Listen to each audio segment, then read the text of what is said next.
There is something deeply wrong with a person who has been missing for a long time and then comes back. Not wrong in the way you might think. Not traumatized. Not broken. Not desperate for comfort or shaken from their ordeal. Wrong in a way that's much harder to describe. Wrong in a way that makes the people closest to them quietly start sleeping with the lights on. Tonight, I'm going to tell you about 7 of those people. 7 people who vanished.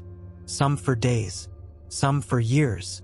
And when they came back, the people who loved them most wished with every bone in their body that they hadn't.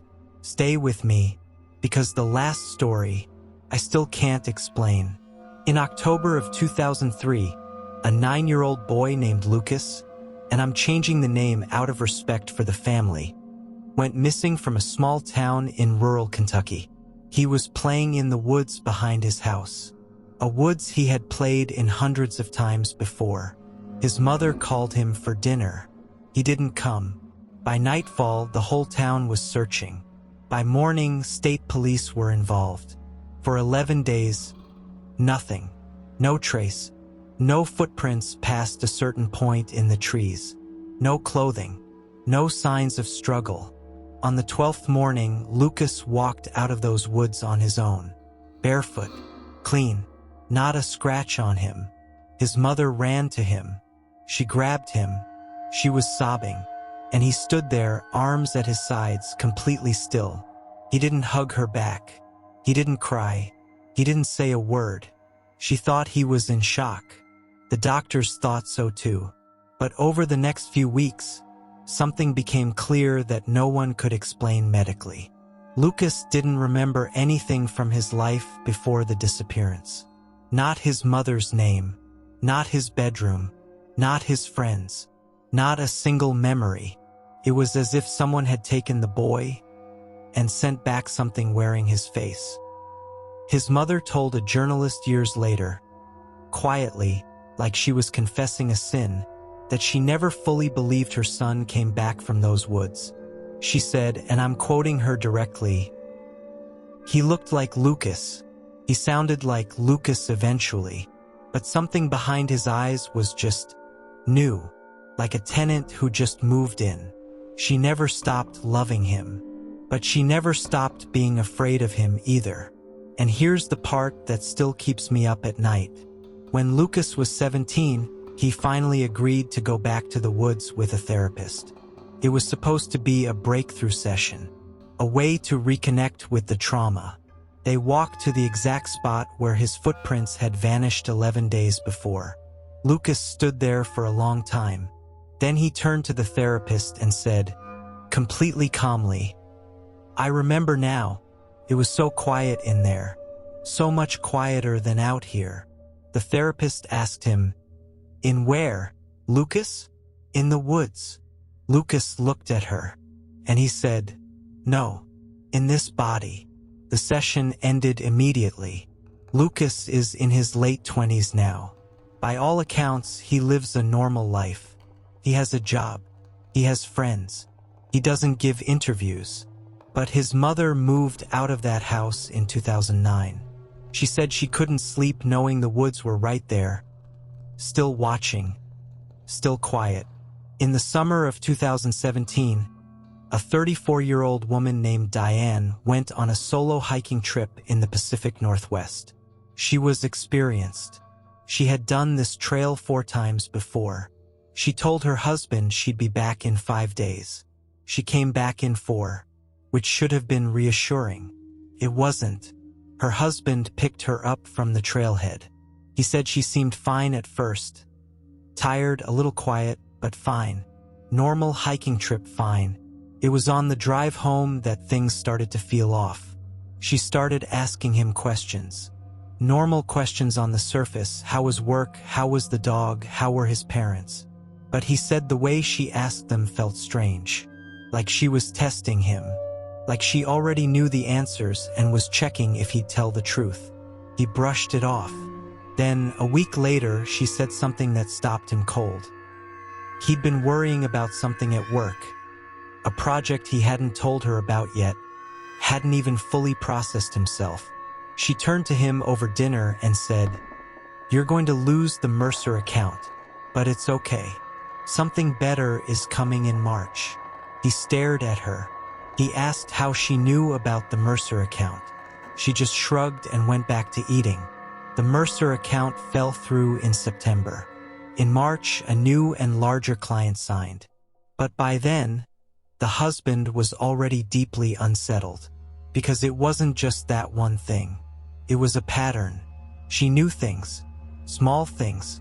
Big things. Things she had no way of knowing. She knew their neighbor was going to have a health scare 3 weeks before it happened. She knew her sister was pregnant before her sister did. She knew with eerie precision when it would rain. Not from the weather app, but just from something she said she felt coming.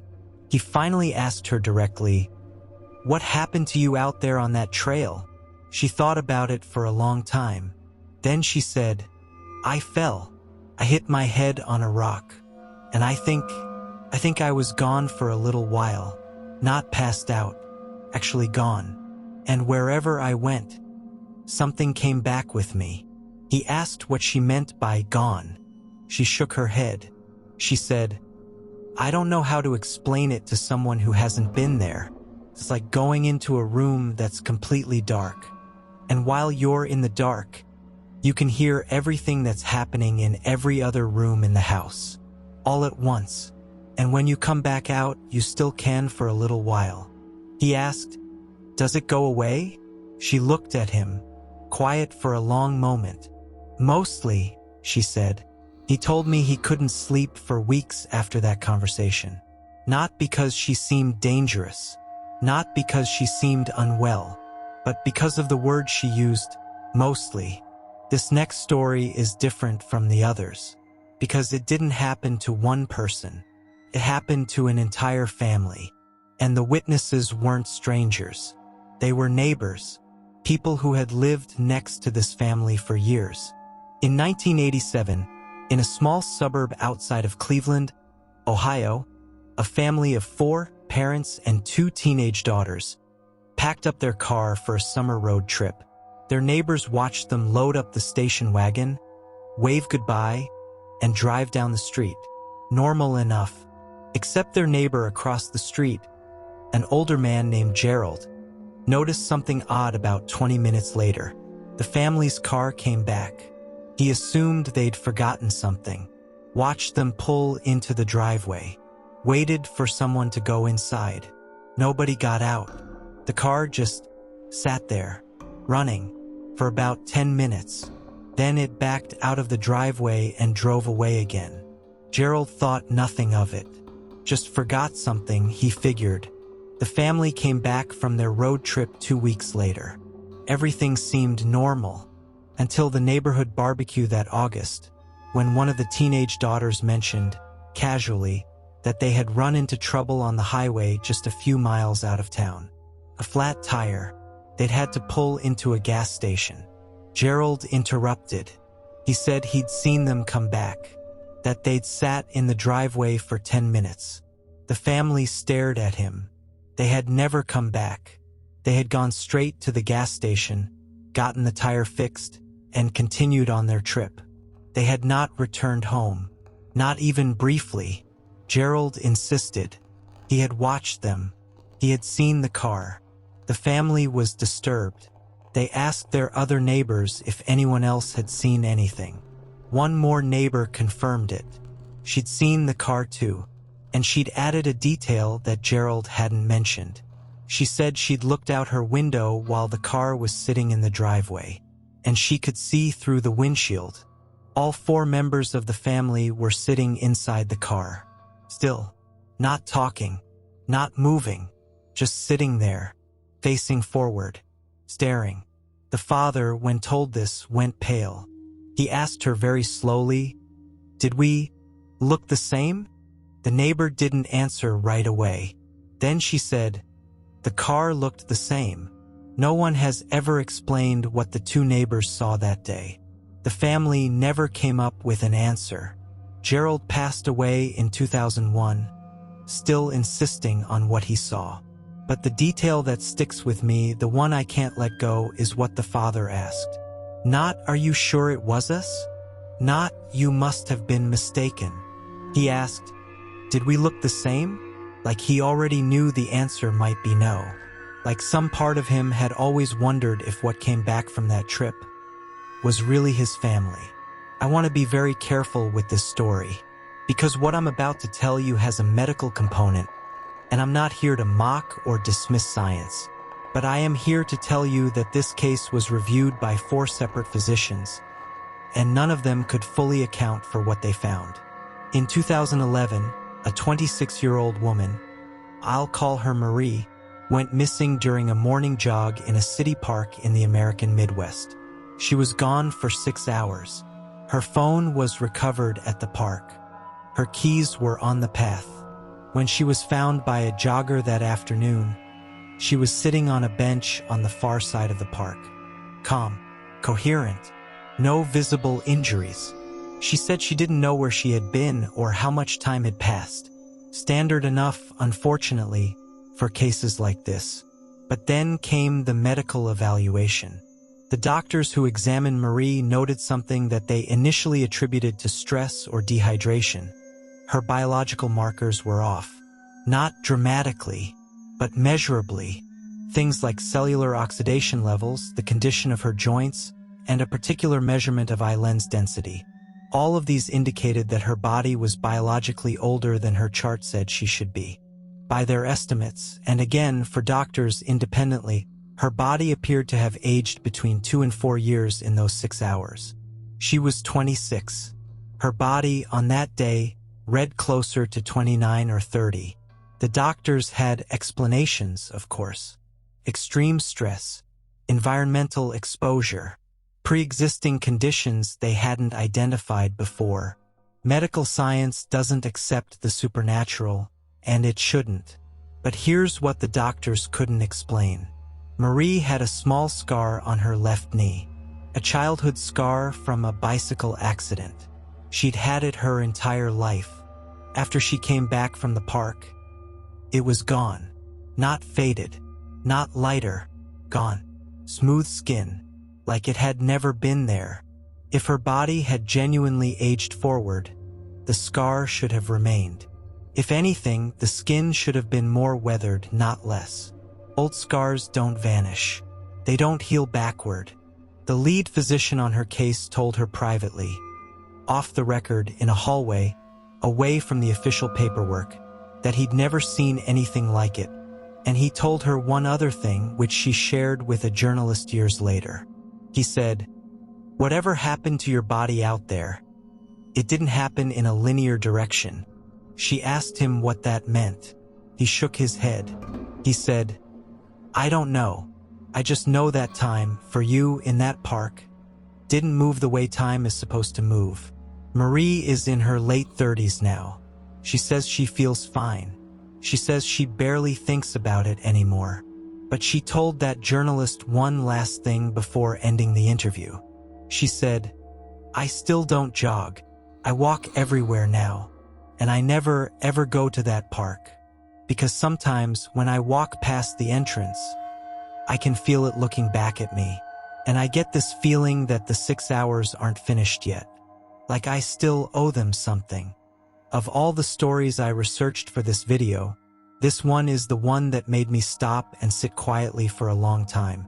Because it doesn't start with horror. It starts with love. And that somehow makes it worse. In 1972, a 23-year-old soldier named Robert shipped out to Southeast Asia. He wrote letters home to his mother.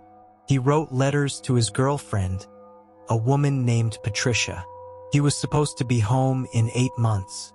He never came home. He was listed as missing in action, presumed dead.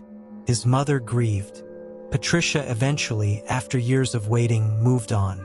She married someone else, had children, built a life, a good life. Robert's mother passed away in 1991, still believing her son was gone. In 2012, a man walked into a small county sheriff's office in rural Georgia. He said his name was Robert. He gave a last name that matched. He gave a social security number. He gave his mother's name, his childhood address, the name of his high school, his commanding officer, his serial number. Everything checked out. He was 63 years old. Looked it. Maybe a little younger. He said he had been lost. He didn't elaborate at first. Just lost. And now he wanted to come home. He was Robert. Every document, every record confirmed it. But Robert had been missing since 1972, 40 years. He sat in that sheriff's office and he asked, quietly, if his mother was still alive.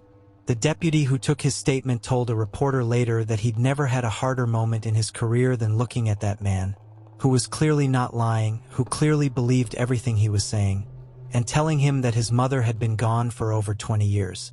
Robert didn't cry. He just nodded slowly, like he had been prepared for that answer, or like he had already known it and was just confirming. He asked about Patricia next.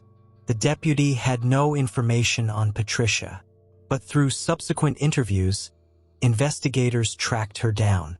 She was 64 years old, a grandmother, a widow.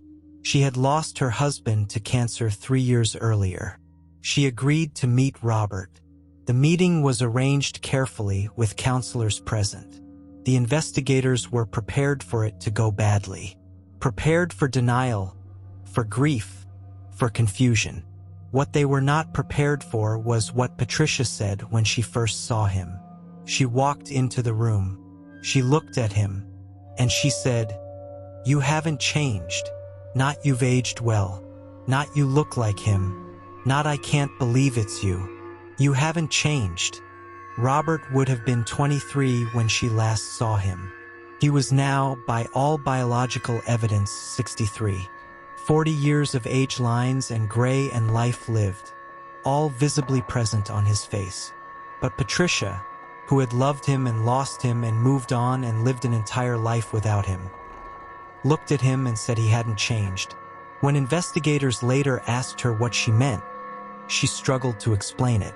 She said, "His eyes. Something in his eyes was exactly the same. Not young, just the same. Like whatever had been looking out of his eyes in 1972 had never stopped, never aged, never grown." She paused, and then she said something that nobody in that room forgot. She said, "It was like looking at his eyes on somebody else's face." Robert lives quietly now. He doesn't do interviews. He doesn't have an explanation for where he was. He has said in the few statements he's made only this: "I wasn't anywhere. I was just gone. And then I wasn't." Patricia sees him occasionally. They have coffee. She says it's nice.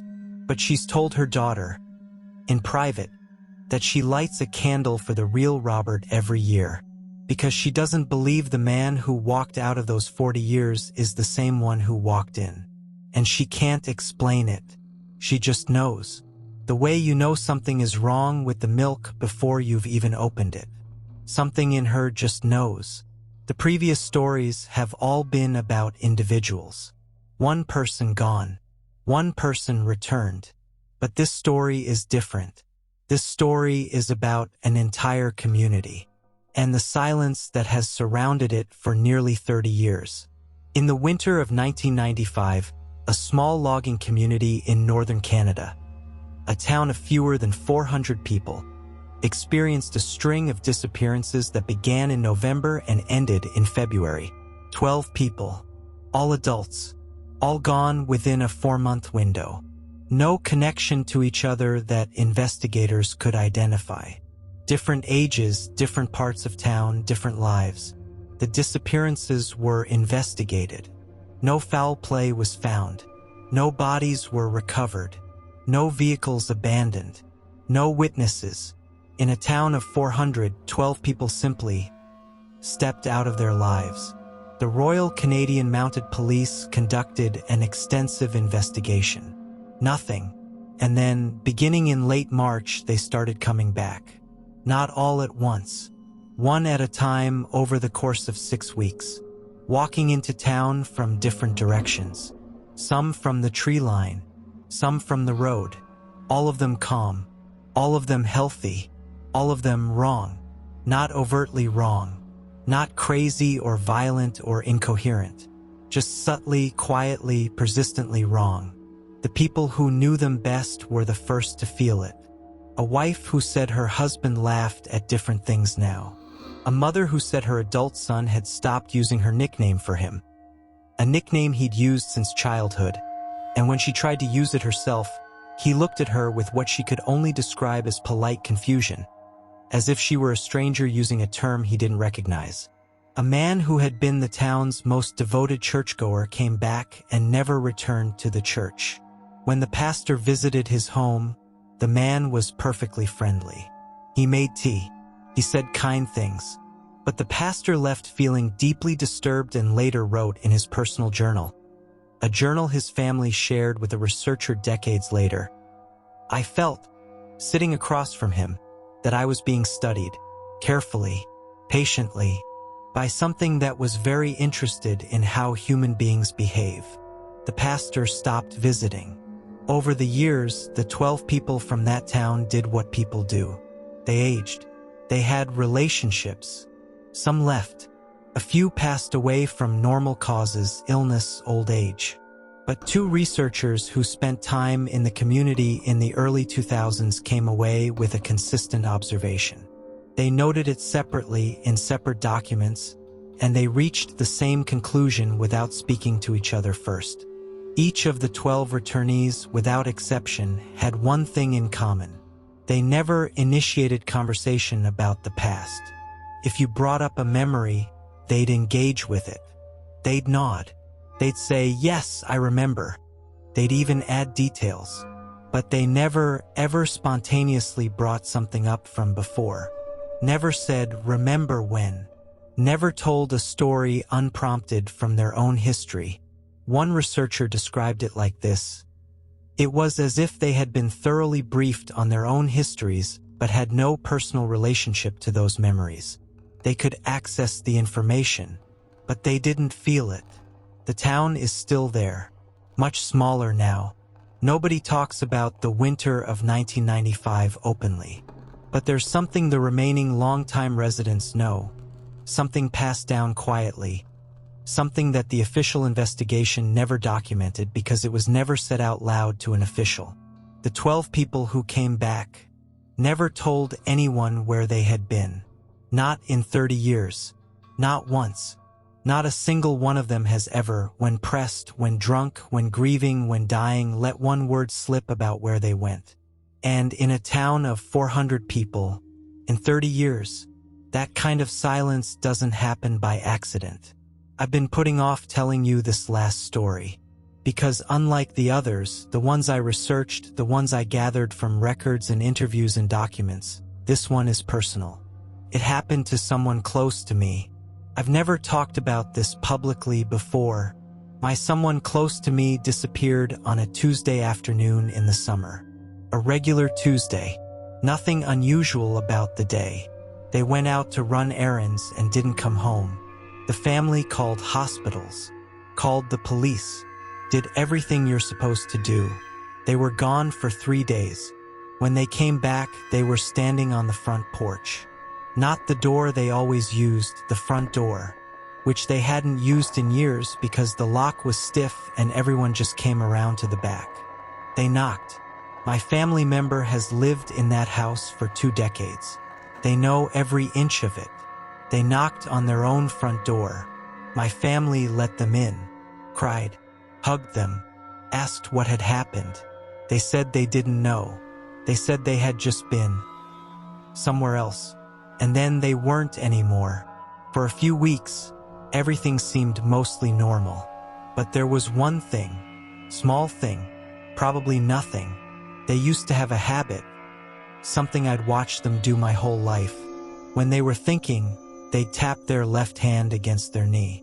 Just this little unconscious rhythm, like a quiet metronome. I'd watched them do it in every serious conversation I'd ever had with them. After they came back, they tapped their right hand. I noticed it immediately, said nothing. It's been many years now. They've never gone back to the left hand. I've never asked about it. Because some part of me, the part that listened to all these other stories, the part that knows what I know, is afraid of what they might say. Or what they might not say. I don't know what comes for people when they disappear. I don't know what takes them or where they go or why some of them come back. But I do know this. The next time someone you love disappears and then comes back, watch their hands, watch their eyes, listen to the way they say your name. Because sometimes the most frightening thing in the world isn't a monster under the bed or a shadow in the hallway. Sometimes the most frightening thing in the world is sitting across from you at dinner, asking you to pass the salt, in a voice that sounds exactly right, but somehow isn't. If you've made it to the end of this video, thank you, genuinely. Stories like these don't get shared enough. Not because people don't experience them, but because talking about them makes them real. And making them real is terrifying. If you have a story like one of these, someone in your life who came back different, something you saw that you can't explain, I want to hear it. Leave it in the comments, or send it to me, because the next video, it might be yours. Subscribe if this kept you up. Share it with someone who needs to lose some sleep. And until next time, keep the lights on.